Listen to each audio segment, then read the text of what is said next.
1948, gente blanca, de piel blanca, empezó a llegar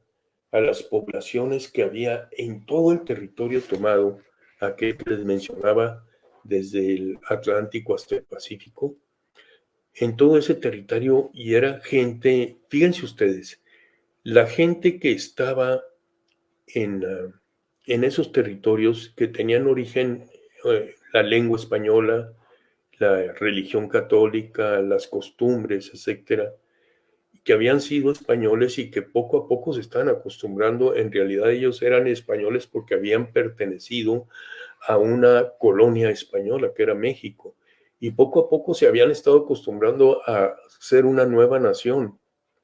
después de la independencia. Pero 24 años después, cuando las primeras generaciones empezaban a crecer, pues llegan,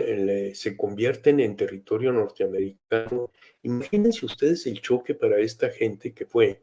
de ellos, de sentir el orgullo de pertenecer a una cultura, a una religión, etcétera,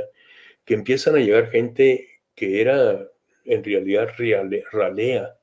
eran gente de baja estofa que había emigrado de Europa hacia América, gente sin educación, con otra religión,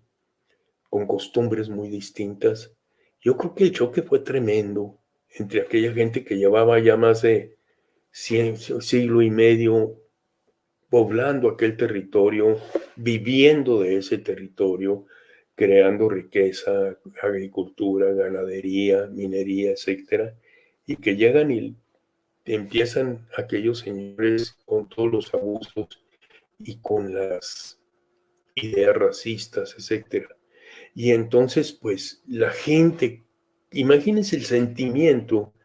con el que se quedó aquella gente que se sentía traicionada por México, pero que a su vez sentían que querían ese México que, al que pertenecían. Creo que es un sentimiento que prevalece todavía ahora con los migrantes que llegan a Estados Unidos, ese sentimiento de cariño hacia la patria, hacia la nación, hacia la cultura mexicana, pero también el sentimiento de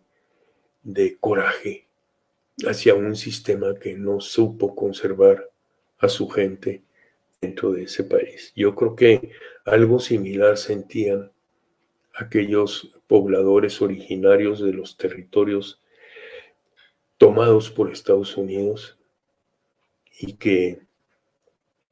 vivían ahí. Bueno, ¿qué fue lo que sucedió? Bueno, esta gente estas personas estuvieron durante años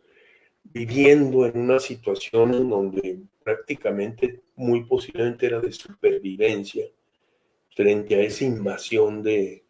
gentes que hablaban otro idioma, otras culturas, semisalvajes, etcétera. Y para ellos, cuando se enteran de que México había derrotado a un ejército invasor y que los hombres morenos que pertenecían al ejército mexicano habían derrotado a los blancos invasores, pues yo creo que algo de aquel orgullo perdido que había en los territorios de aquel tiempo de México, pues resaltó ante esta victoria de la batalla de Puebla.